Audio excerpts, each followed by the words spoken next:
who is trained in the way of works and is pure in soul, who is master of his self and who has conquered the senses, whose soul becomes the self of all beings, he is not tainted by works, though he works. In this verse, Shri Krishna describes the qualities of a person who is a karma yogi. Who becomes a karma yogi? What's the first thing needed? Must be free. He must be free from desires. A person becomes desireless when he becomes free from his ego. While the ego is there, then desirelessness is not possible. While me is there, when me is there, then there will be desires. When there are desires, then one cannot become desireless. The hanger which holds desires is me. When one is freed from me, then he becomes desireless. A person's me doesn't go away so easily.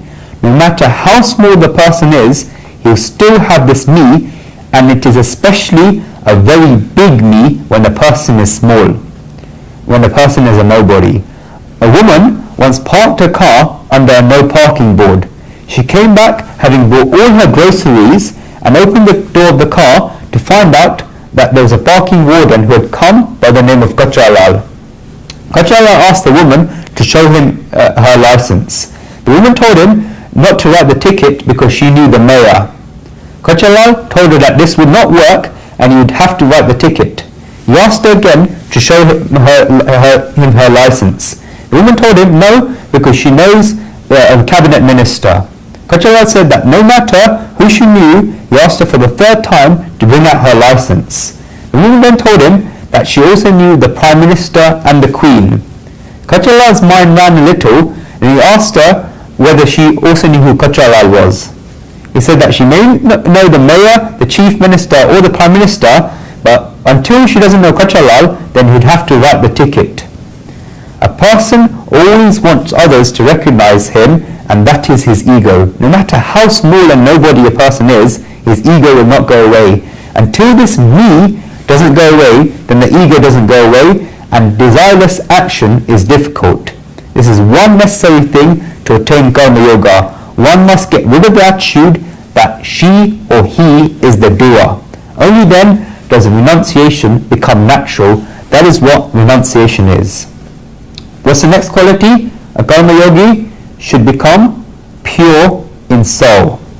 Srimad Adi Shankaracharya uses the word, defines the word, the second word in the first line, which is Vishuddh Atma, as Vishuddhastavaha, meaning a person who has become purified on the inside. How can a person become purified on the inside? We must first understand how rubbish comes into the inside. The scriptures say that a person's inside becomes tarnished when she gives all the importance to her body and the material world. If the wrong window is left open inside a house, then bad smells can come inside. Sometimes you have to close all the windows. When wrong things are giving importance to the inside, then a person's inside gets tarnished. Secondly, while a person has no desire to become one with the Supreme Soul, then one becomes tarnished from the inside. One must ask themselves what the purpose of their life is. While a person thinks that the purpose of life is a Supreme Being, while he doesn't think this, he'll be tarnished on the inside. Therefore, firstly, one must not give importance to wrong things, and secondly, one should give importance to God. When one has achieved these two things, then she becomes purified on the inside. Thirdly, when one thinks that he is the body, and that both him and the body are one, then he cannot become pure on the inside. When there is a separation between her and the body, and she realizes that she is not the body, and she realizes that she is God, or he is God, then she or he becomes Brahman. While a person is sitting in a hotel, then he will not know what home food tastes like. In the same way, one who is tied to the body will not know what it is like to attain the bliss of oneness with the Supreme Being. When one starts eating at the hotel and then starts eating at home, he will know what the home food tastes like. In the same way, as one realizes that they're not the body and realizes what it's like to be one with the Supreme Being, then they become purified on the inside. Third quality, what is it? This verse? Karma yogi should become a master of his self. When a person stops being greedy about the pleasures and comforts of the body, then they become a master of themselves. A person should think about who she is. When a person that thinks that she is a body, she can never be master of the self and is not authentic. When she realizes that she is not the body, then she becomes her authentic self. Secondly, a person should think about who she is for. When a person thinks that she only has to look after the body, then the pleasures of the body and the comforts of the body, then she cannot become a master of herself. When the body becomes lazy, then a person cannot perform karma yoga. When can a person become a master of herself? The majority of people know that they have to win over their bodies, and therefore they make efforts in fighting against their bodies. While the body starts fighting with the body, then a person cannot become a master of themselves. When a person's mouth does not like eating nice foods, then he may close the eyes and nose so that he can't see or smell those nice foods, and therefore he will not begin salivating over those nice foods. What he has done is make the sense of mouth fight with the senses of his eyes and his nose. He has made the body fight against the body. This doesn't work.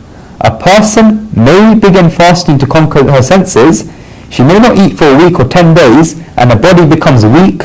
When her body loses its power, then its desire for material enjoyments automatically goes away. Such a person makes her body fight with her body. Such a person cannot become a master of himself, because as soon as he starts eating, then all the grass will go back on the farm and she'll be just like her old self. Then the attention will start focusing on material enjoyments. A body cannot fight with itself. When a person realizes that she is subtler and greater than the body, then she becomes a master of herself. What is subtler and greater than the body? Shri Krishna said in chapter 3, verse 42 of the Gita, Indriyani palati ahu indre basto param mana manayastu param buddhi yo buddhe parasastu cha, meaning the senses, they say, are great. Greater than the senses is the mind. Greater than the mind is the intelligence, but greater than the intelligence is he, the soul. The senses are great. Greater than the senses is the mind. Greater than the mind is the intelligence, but greater than the intellect is he or she. The soul is greater than the senses, the mind, and the intellect. These are 4 steps in order to become a master of yourself. The senses, the mind, the intellect, and the soul. The first step is not to control the body with the body, but to control the body with the mind.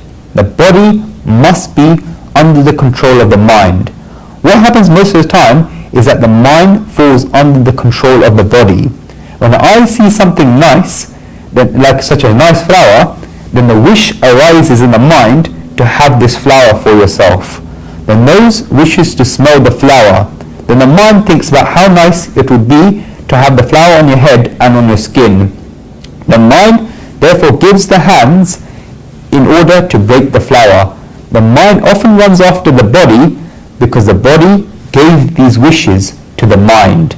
The mind should become master of the body. This is the first step, but there's still one difficulty in this step. The mind still has this willfulness, and there's an enmity between the mind and the intellect. Until now, the body was making the mind dance, but now the mind will make the body dance. The person will do what his mind tells him to do because there's an enmity between the mind and the intellect. The mind is still naughty and does not listen to the intellect. The second step comes when the body is under the control of the mind, but when the mind comes under the control of the intellect. A person starts winning over herself through these steps in the same way you'd go to the top of a 4-story building by climbing each floor through the stairs. When you reach the second step, then the mind always asks the intellect whether it should do something. The intellect will give the mind the permission, and the mind will do as requested. While the intellect gives its order, until the intellect gives its order, the mind will not do anything. This reminds me of a very beautiful event from the Ramayana. Everyone knows who Ram, Lakshman and Sita is, right? Yeah? Ram, Lakshman and Sita were in a forest. Sri Ram had gone outside somewhere, Sitaji was in the hut, and Lakshmanji was standing outside a tree protecting Sitaji. Sitaji was the most beautiful woman in the world, and that is why Ravan became attracted to her. A parrot came to test Lakshman. People say that a rishi took the form of a parrot. The parrot came and sat on the branch of the tree where Lakshman was standing and asked him the question, Pushpam drasva phalam drashva dashva shitriyam yanuvan teni yatmani dashvaiva kashyano chavate mana, meaning, on seeing the most beautiful flower, the most beautiful fruit, and the youth of the most beautiful woman, on seeing these three jewels, whose mind does not run? Everyone's mind would run in this situation. When one is walking in Hyde Park and sees a nice flower, then the mind will start running automatically and they'll stop walking to look at the flower. When a person goes to get aubergines from the market and sees a nice red apple, then the attention falls on the apple rather than the aubergines. The person had left to get aubergines, not apples, but the fruit was nice and the mind went there. A beautiful woman's youth is also an attraction. Whose mind would not run on seeing these three things? Lakshman replied, Pittasyasya shrutir bhutto mata yasi patira tabyam upavan vijyata tasya nochata manaha, meaning, one whose father is pure and whose mother is chaste, one who is born from such parents, such a person's mind can never run. If you see how steady in mind someone is, then think about how great that person's parents must be. When parents tell me that their children's minds are running all over the place, then Vijay replies to them, how steady are your minds? He only says this when the child is not there, otherwise they will feel bad, but is your own mind still? Is the father pure? Is the mother chaste? If so, then the child's mind becomes steady on its own. The parrot said further, Agni kundo samanari kruta kum samonara pashvatita sandviche kasyano chavate namaha, meaning, a woman is like the flame of a fire and a man is like a drop of ghee, clarified butter. As soon as a drop of ghee goes into the flame, then the flame gets bigger. The parrot tried to explain psychology to Lakshman. Lakshman replied, what psychology? He said, Mano davanti sarvatra madon madda gajendavad nanam kushashana buddhi tasya no chalate manha, meaning, the mind does start running just like a drunk elephant, but when the mind is controlled by an intellect found in wisdom, that mind does not run anywhere. The intellect must be in control of the mind. The conversation goes very well, and in the end, the parrot says, Hey Lakshman Mahapragna Sumitraya Manashanda Ikshvaku Kyod Utpana Brahmachari Namostute, meaning, O Lakshman, you are intelligent. O you born of Sumitra in the clan of Ikshvaku, you are a brahmachari and I make obeisances to you. He called Lakshman a brahmachari. Who knows what a brahmachari is? Brahmachari, anyone know? Brahmachari? He called Lakshman a brahmachari, and mind well, people think it means celibate. Mind well, at that point, remember this, Lakshman had already been married. His wife Urmila was sitting in the palace of Ayodhya. Yet, he is still called a brahmachari. We define brahmachari as a celibate. A brahmachari is different and a celibate is different. There is not much meaning in being a celibate. Brahmachari is a very great state. It is when one has controlled the mind by the intellect. There is a third stage. The mind may control the body, the intellect may control the mind, but the soul may yet not control the intellect. The fourth stage is when the intellect recognizes the soul, the self. Here, the mind controls the body, the intellect controls the mind, and the intellect recognizes the self, the soul.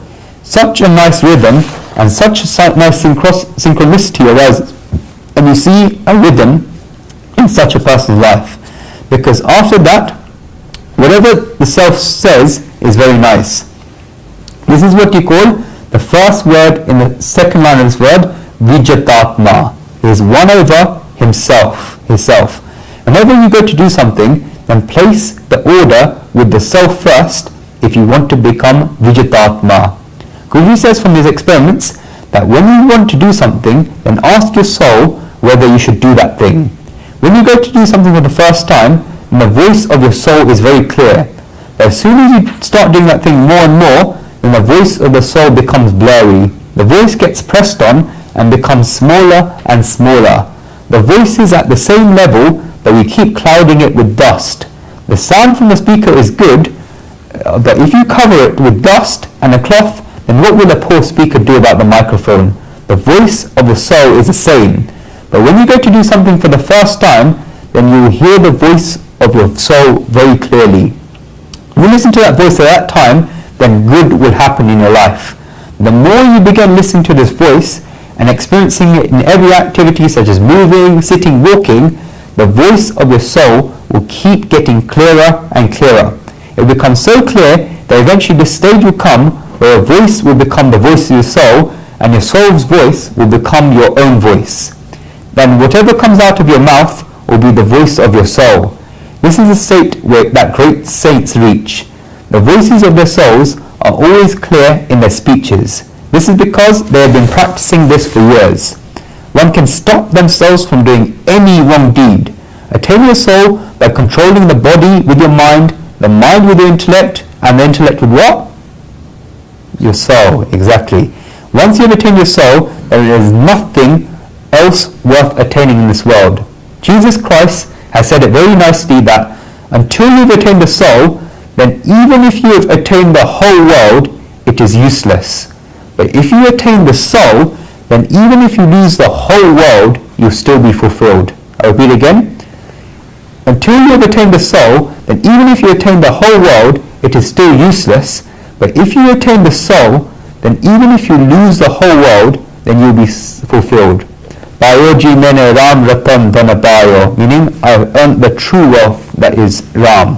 What else will there be left to learn? This is Vijitatma. There are two ways to become in control of the body. One is a popular route, but the wrong route, which is giving the body's difficulties and sorrows. This entails making the body weak.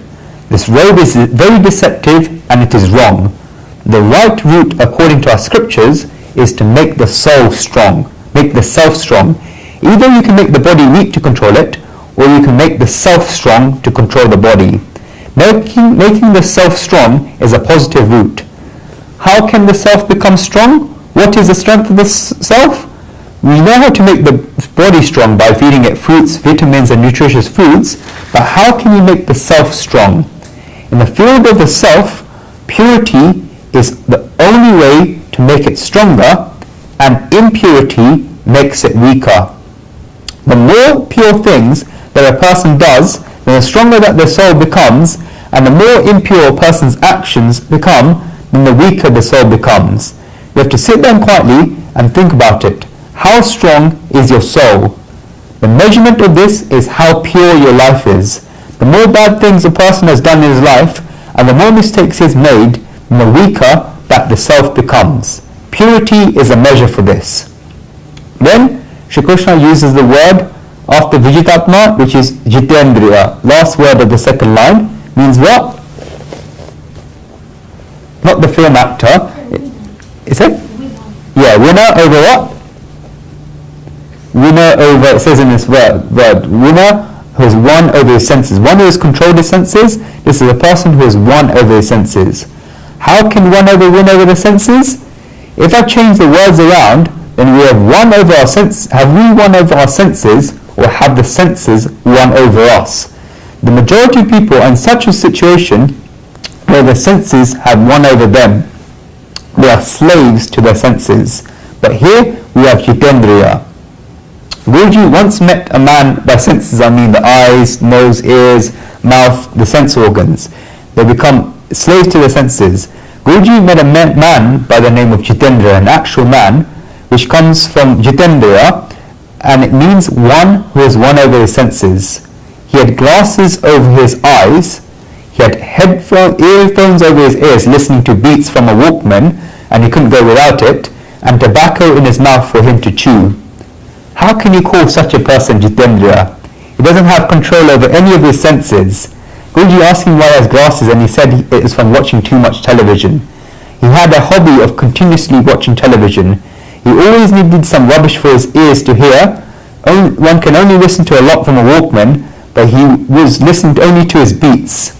How can one win over the senses and become Jitendriya? The scriptures say that there is only one way. When one becomes free from attractions and repulsions. Physics students will know this. One becomes free from attractions and repulsions. Not just attractions, repulsions as well. Because the senses are nothing but mechanical habits.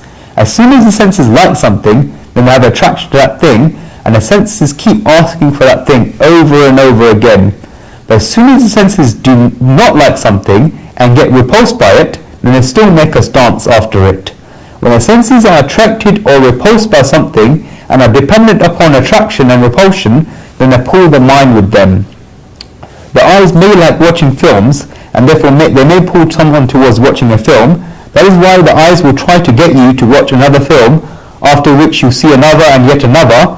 After that, they'll tell you to watch the first film again. They pull the mind away, and they also pull the body away. This is because there was an attraction. But when they become free from attraction and repulsion, then their senses have no power to pull the mind. The senses will then be under the control of the mind.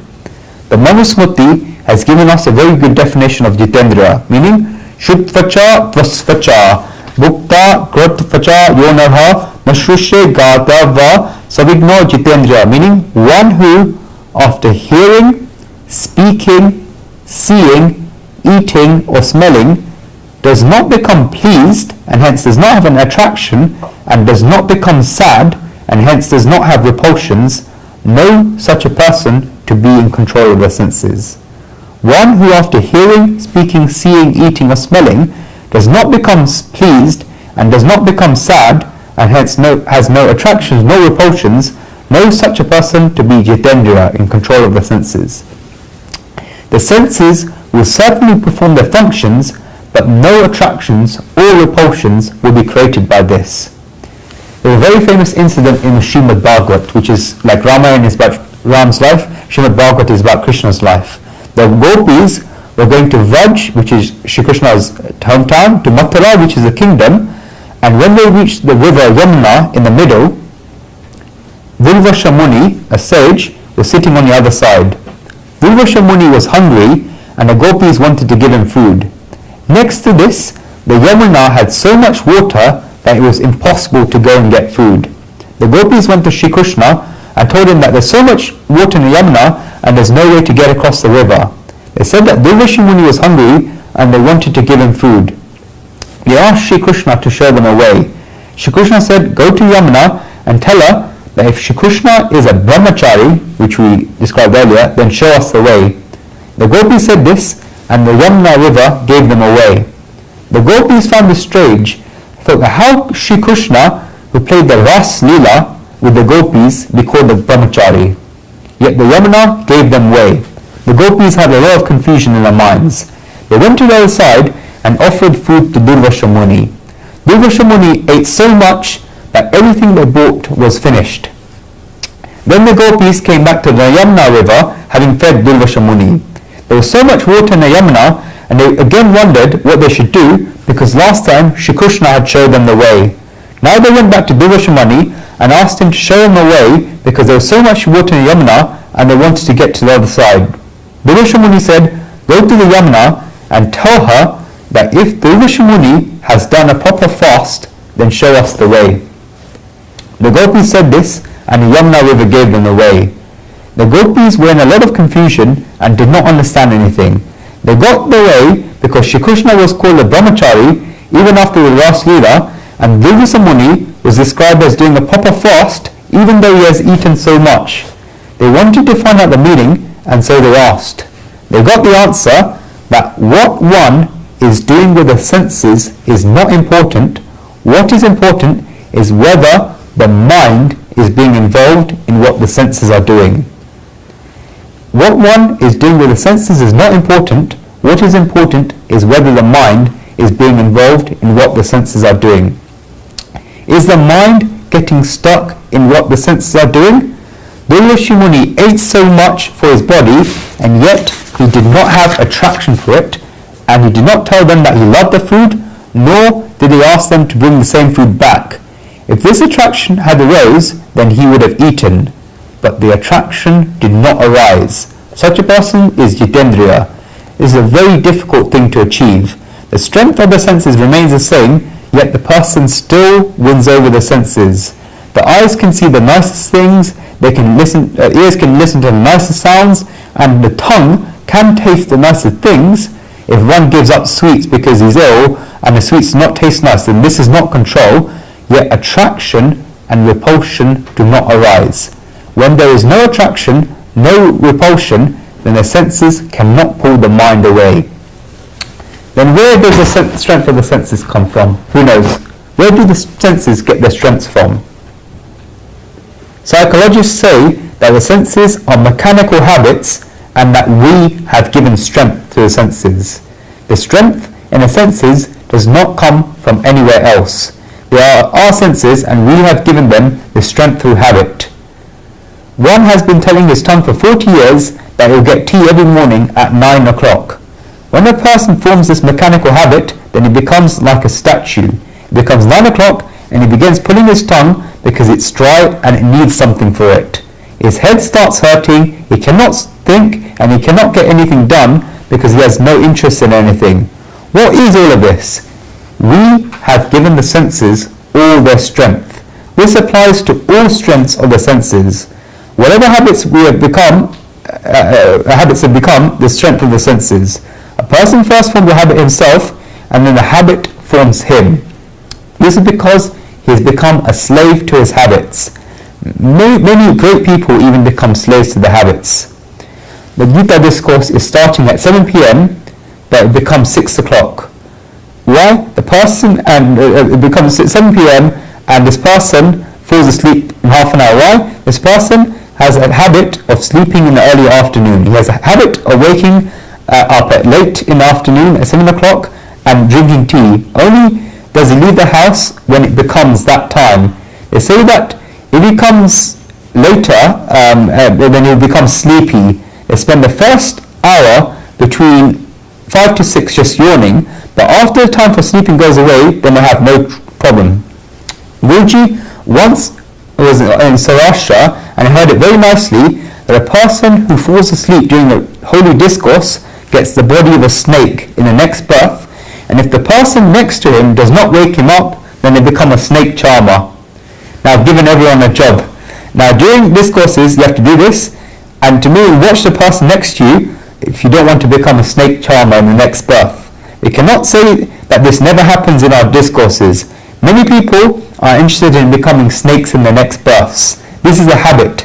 The senses form mechanical habits, and that is why people do such things. If a person leaves his habits and becomes free from attraction and repulsion, then they become Jitendriya. Then, Shri Krishna says, what's the next quality? Sarva Bhutatma. What does that mean? Soul becomes the self of all beings, and also Gurvam api nalipite. He is not tainted by works, even though his works. Srimad Adi Shankaracharya says in his commentary, Samyaktarshi iti yarthaha samyesham brahmadinam stam paramatmanam pratyak chetana atma bhutaha, meaning such a person sees one supreme truth in everything, from Brahma, from the entire world to a blade of grass, and experiences the supreme consciousness and understand that this consciousness is not different from him. It's a very great state, because it's very easy to say that other people are the same, but it's very difficult to say that other person, easy to say other people are the same, but it's very difficult to say that the other person is the same as you. When one person says that two other people are the same, the Messiah becomes very big. His ego is subtly satisfied. He regards two other people as the same, and therefore he becomes bigger than both of them. Rather than this, one should say that other people are the same as him. This is a strategy to attain yoga. Yoga, which comes from the word yuj, means to join with the Supreme Soul. Such a person sees the Supreme Truth in everything. Such a person sees Brahman in everything. Who's heard of Swami Ramtirth?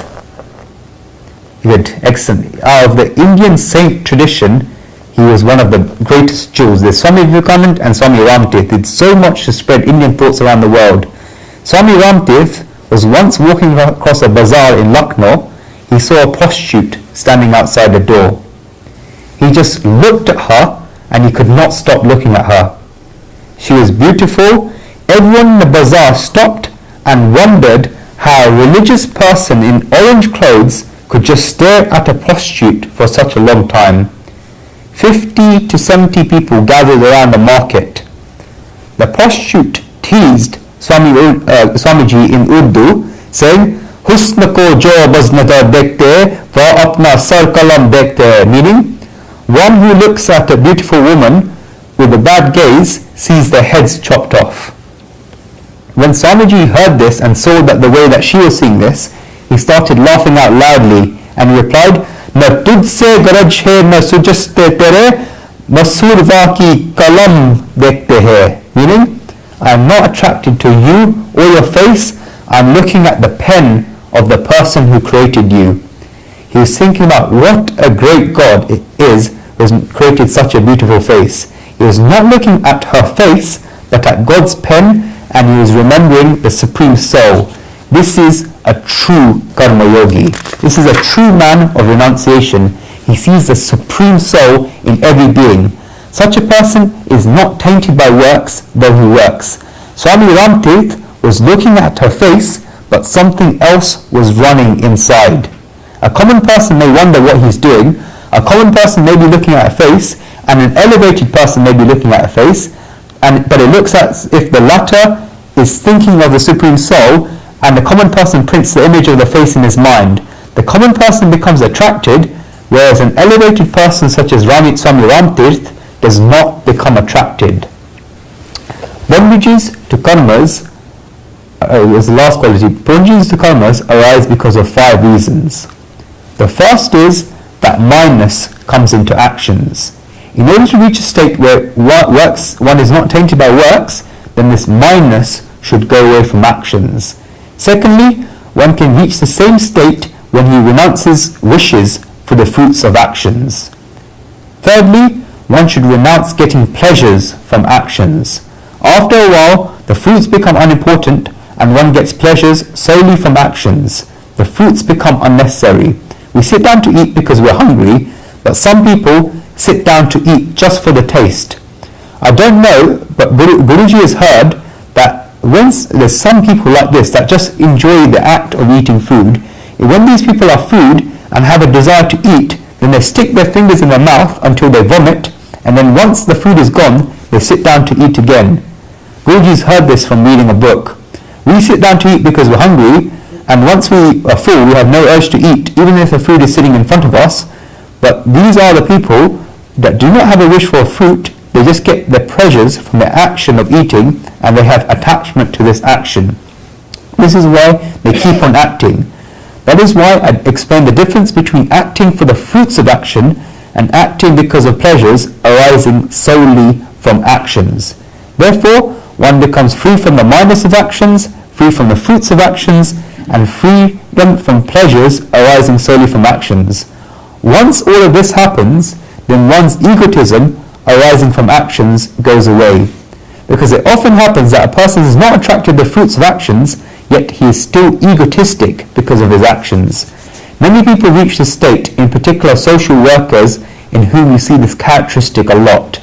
They do not want anything, they are very clean, they work hard, they earn money, they give it all back to society, they don't keep anything for their own homes, they're right in every way, yet they get a lot of egotism arising out of actions. They think that nobody can do things in the way that they do. This egotism keeps delighting them. Once a person gets past these 5 stages, then they become free from the bondage of karmas, which is the last line of this verse, Gurvani api lipyate. The word api, which is the second word in the last line, is used to show that one is free from the bondage of karmas, not only when they act, but also when they do not act. Api means but. They are free from bondages not only when they act, but also when they do not act. We create bondages when we act, but we also create bondages when we do not act. A person can create karmas even if they are sitting down doing nothing, whereas in this state, such a person is free from karmas even when they do not act. This is a state of Gurvani Api Lipyate. Okay. Verses 8-9 are in quite detail, so we're going to cover it in the next class. I want to show